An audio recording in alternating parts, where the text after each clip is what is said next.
Pak Jokowi itu bukan politisi yang hebat seperti imajinasi kita. Itulah yang kemudian membuat banyak orang yang sebelumnya berharap itu kemudian menjadi marah dan tidak terima. Dan yang mereka lakukan kemudian memanggil nama Jokowi dengan Mulyono. Nama lain yang memang juga menjadi nama Pak Jokowi. Kenapa? Karena bagi mereka ya Pak Jokowi sudah berbeda, udah mati dan bukan orang yang pernah kita kenal dulu.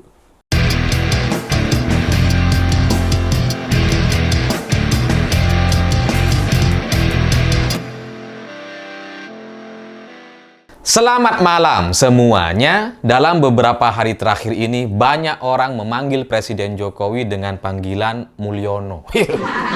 Dan kemudian beberapa pendukung Presiden ini nampaknya mereka ini tersinggung gitu ya. Nggak terima kalau Presiden Jokowi dipanggil Mulyono.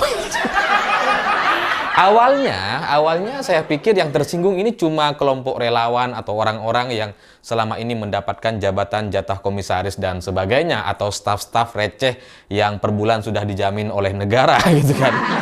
Awalnya saya pikir cuma para pendukung buzzer-buzzer atau orang-orang yang mendapatkan jatah di pemerintahan, tapi ternyata dari sisi Kaisang ini nampaknya juga menganggap ucapan atau panggilan Mulyono itu dianggap sebagai ejekan atau hinaan atau apapun lah hal yang negatif yang menurut Kaisang itu perlu untuk kemudian direspon dengan mencetak kaos khusus bertuliskan Mulyono. Nah biasanya gitu ya, Kaisang ini kan kalau merespon isu-isu terkini dan kemudian ada ejekan-ejekan kepada dirinya, keluarganya, atau para pendukung Presiden Jokowi, itu biasanya memang direspon dengan cara seperti ini. Makanya dulu dia pernah juga bikin topi kolektor kecebong.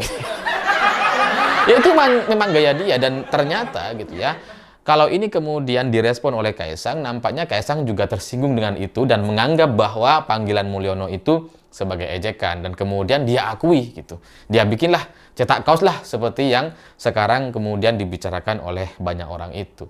Padahal gitu ya, kalau kita melihat apa yang terjadi kepada Presiden Jokowi dengan nama Mulyono itu kan memang nama beliau gitu.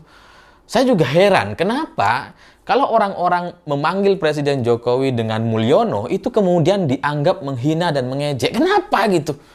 Apa salahnya Mulyono gitu? Kan mirip seperti Muldoko misalkan gitu kan, mirip Mulyono, Muldoko.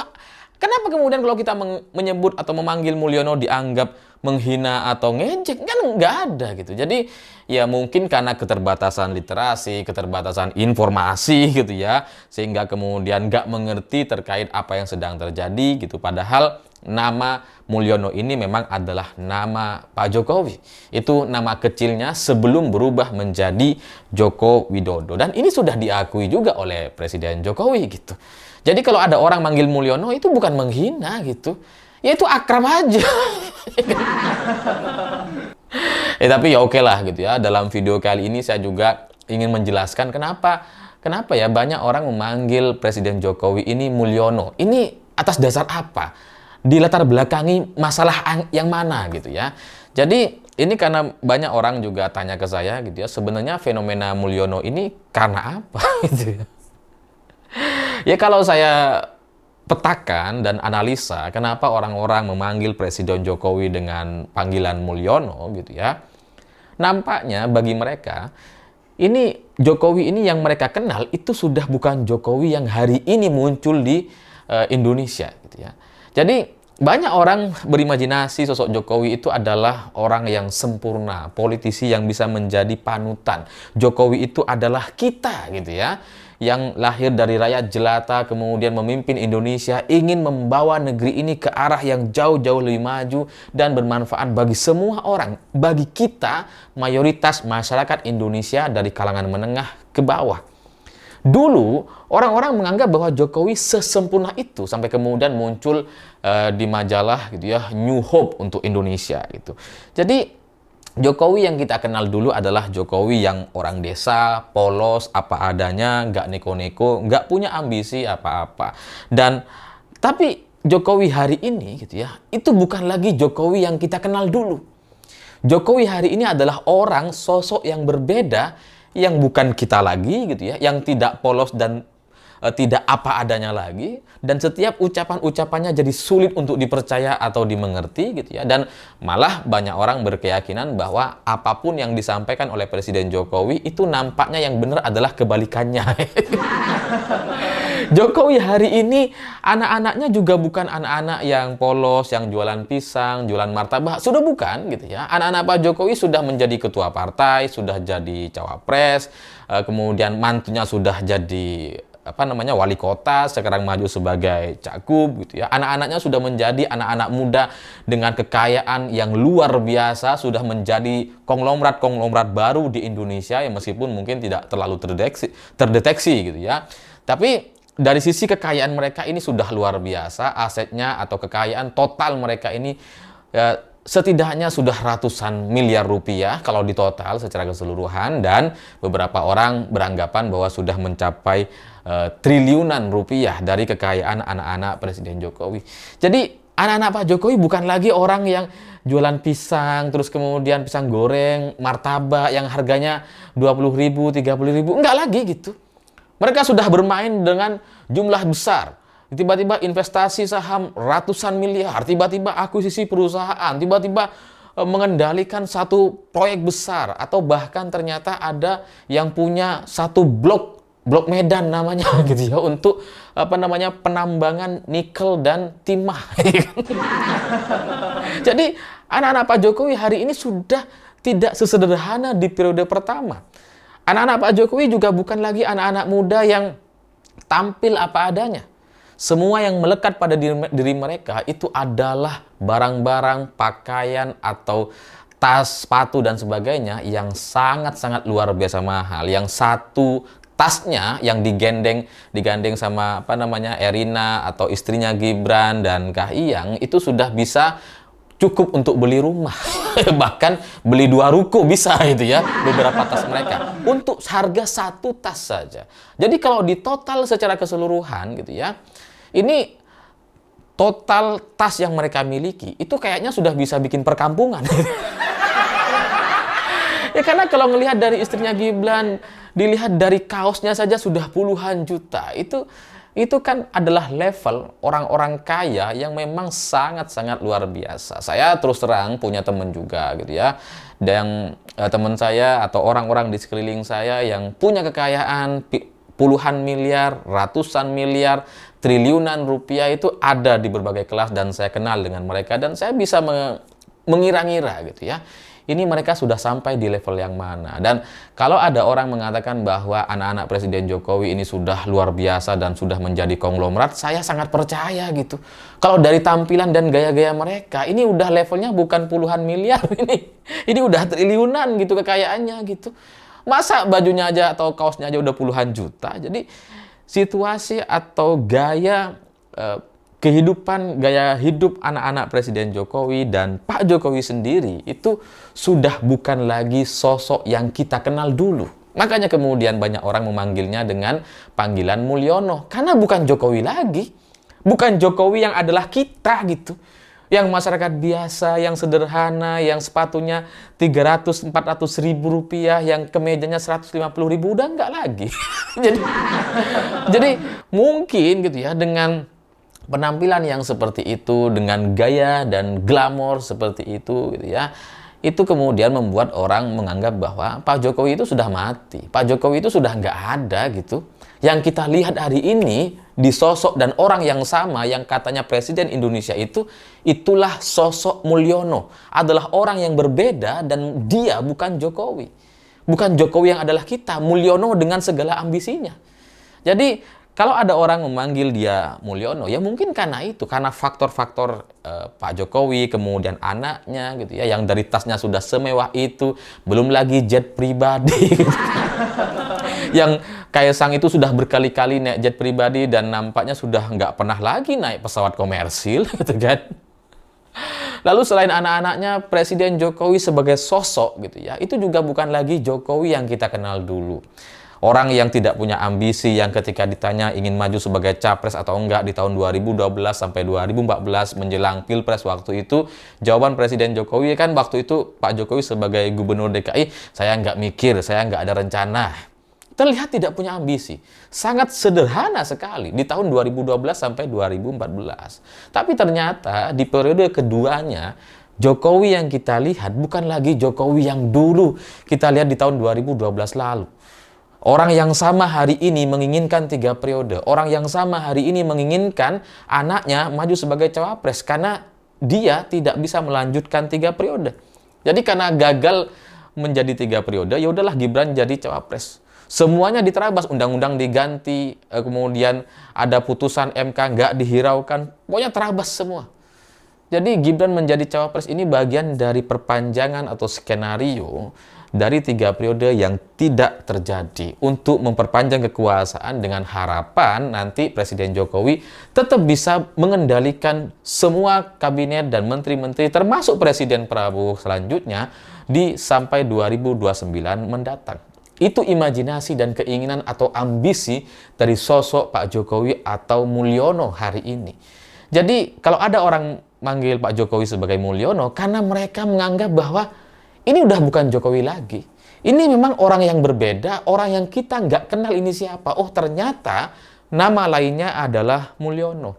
Jadi semua keserakahan ini gitu ya, itu kemudian mencerminkan satu sosok yang benar-benar berbeda sama sekali dengan Pak Jokowi, dengan nama Jokowi yang kita kenal. Jadi ya orang-orang yang mengikuti karir politik atau langkah-langkah Pak Jokowi sejak Solo dan kemudian sampai menjadi presiden sampai tahun 2019 lalu atau di periode pertamanya gitu ya. Semua orang mengerti bahwa sosok Pak Jokowi adalah sosok yang sederhana, yang luar biasa, yang mampu mengendalikan anak-anaknya, yang mampu mengendalikan ambisi dan keinginannya. Kita meyakini bahwa sosok Pak Jokowi adalah orang yang berbeda dibandingkan politisi-politisi yang lain. Jokowi adalah orang yang bisa kita percaya. Itu yang kita yakini sejak lama, sejak bertahun-tahun yang lalu. Jadi kalau sekarang kemudian banyak orang yang marah, banyak orang yang tidak terima dengan langkah Pak Jokowi, entah itu karena Kaisang mau jadi cawagup meskipun pada akhirnya batal, atau Gibran menjadi cawapres dengan menabrak semua aturan, atau bahkan mengubah undang-undang gitu. Karena kemarahan-kemarahan itu gitu ya, kemarahan para pendukung Pak Jokowi dulu yang mengikuti Pak Jokowi sejak wali kota Solo, itu karena mereka punya satu keyakinan, punya satu harapan, punya satu cita-cita yang sama bahwa akan ada sosok presiden yang luar biasa, yang benar-benar lahir dari rahim rakyat dan kemudian bisa menyelesaikan pemerintahnya dengan sempurna dan bisa menjadi legenda seperti halnya Bung Karno. Jadi ini bukan soal sebatas kemarahan orang yang 1-2 isu gitu ya, bukan hanya sebatas karena mengubah undang-undang atau menabrak konstitusi, bukan hanya soal ambisi untuk mengajukan 3 periode dan sebagainya gitu. Tapi adalah kumpulan dari semua kasus atau perlakuan Presiden Jokowi atau sikap Pak Jokowi dan keluarga yang kemudian ini berbeda dengan imajinasi banyak orang.